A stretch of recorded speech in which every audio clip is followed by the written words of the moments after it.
Alô, irmãos e irmãs em Cristo Jesus. Paz seja com todos nós neste dia. É o 8, de março de 2022. 23, Graças a Deus, estamos aqui lutando, irmãos?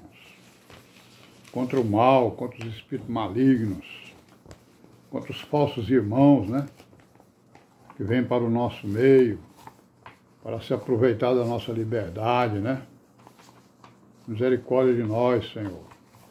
Nos livre do mal, dos espíritos malignos, e nos livre de nós mesmos, das nossas concupiscências e vaidades, maus desejos, maus pensamentos, más palavras, más ações, Tenha misericórdia de nós, Senhor.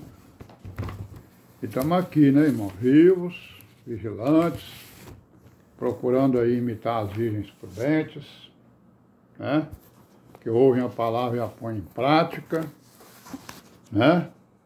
perseveram na doutrina, perseveram na comunidade, na congregação,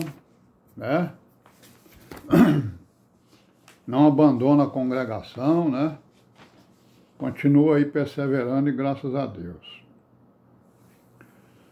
Sim, então vamos continuar, sim, relembrando aí os irmãos, Domingo que vem o ajuntamento, se Deus quiser, está confirmado, Certo? Então nós estaremos lá, se Deus quiser. E vamos continuar aqui com a nossa pequena história, Nós estamos falando aqui do Evangelho na América Latina, do cristianismo na América Latina,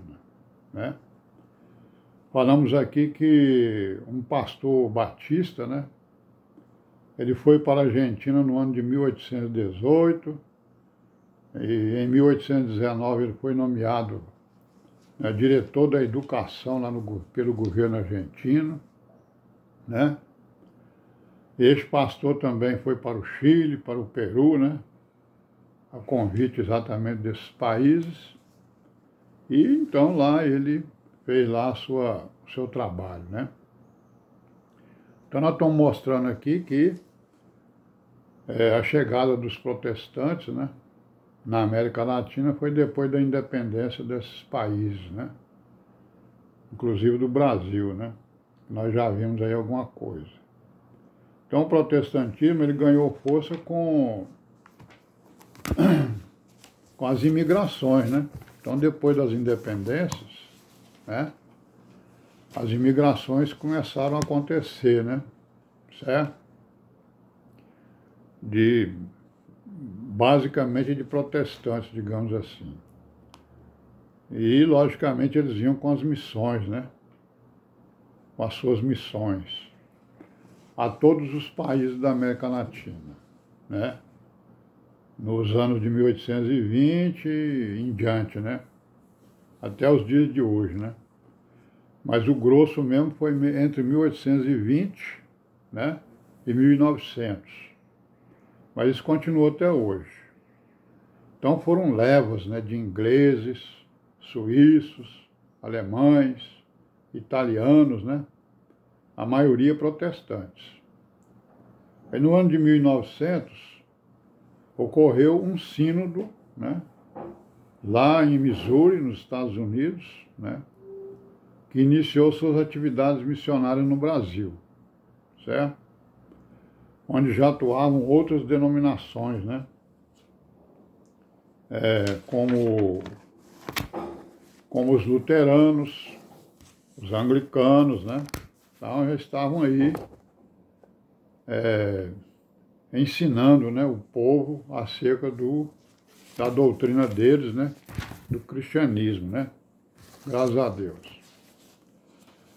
Por volta de 1930, a Igreja Luterana no Brasil, ela registrava mais de 200 mil membros, Voltando lá para 1856, grandes grupos de famílias valdenses, deixaram a Itália e migraram para o Uruguai, a Argentina e o Paraguai, onde eles desenvolveram as suas colônias, né? A presença das denominações protestantes contribuiu para quê? Para a separação entre a igreja e o Estado, né? Porque eles sempre defenderam essa separação, né? Porque o catolicismo romano estava ligado ao Estado, né? Estava preso ao Estado. Então eles defendiam que, né, a religião devia estar, né, livre do Estado, devia estar separada do Estado. E também a tolerância religiosa, né? É isso? Então é o que eles pregavam para poder conquistar espaços, né? Que era a separação da igreja e do Estado, porque o catolicismo romano dominava o Estado, praticamente todas as nações, né? E pregavam também a tolerância religiosa, né? Para que eles pudessem, né, exercer o seu direito de religião, né? O seu direito de fé, digamos assim, né? Então era a tolerância, né, religiosa e a separação igreja e Estado. E não houve reação dos católicos, né? Até que um grande número de americanos aportou no Brasil, vindos da Guerra Civil Americana, né? Por volta do ano de 1860, por aí, né? E esse número aí foi estimado em mais de 100 mil famílias, né? Aproximadamente. Certo?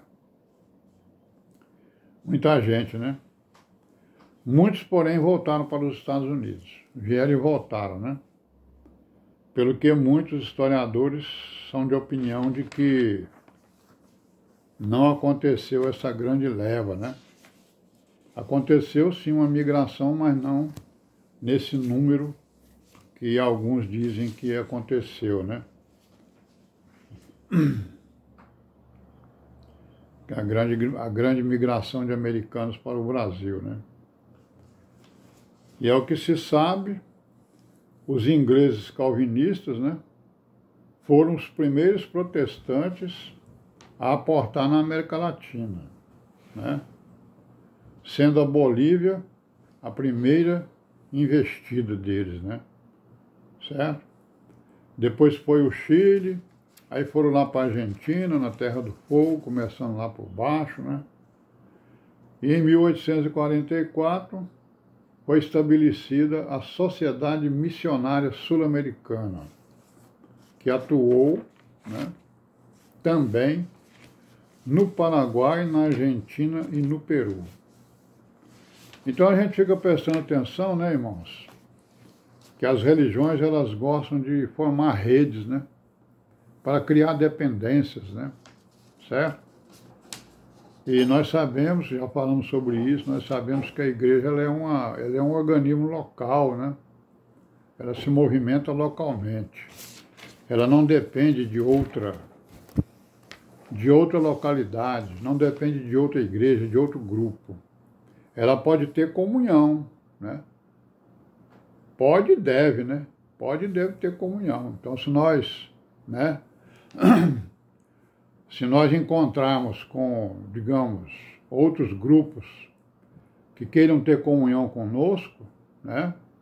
Claro que nós vamos ter comunhão com eles, né? Mas ao longo desses 30 anos aí que nós estamos caminhando, os grupos que entraram em contato conosco e os que nós entramos em contato com eles têm sérios problemas, né? De doutrina. E eles quase sempre são dependentes de uma organização dessas aí. Quase sempre, né?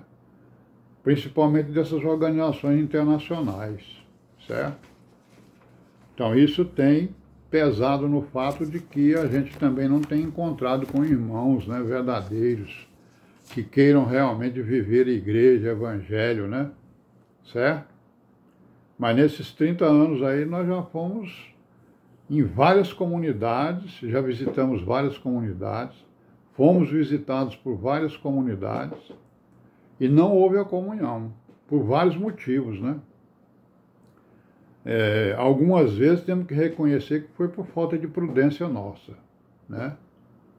Por causa exatamente de algum ensino que foi colocado e que não foi devidamente explicado, né? Aí nós vamos parar por aqui hoje e amanhã nós continuaremos, se Deus quiser, e paz seja com todos nós.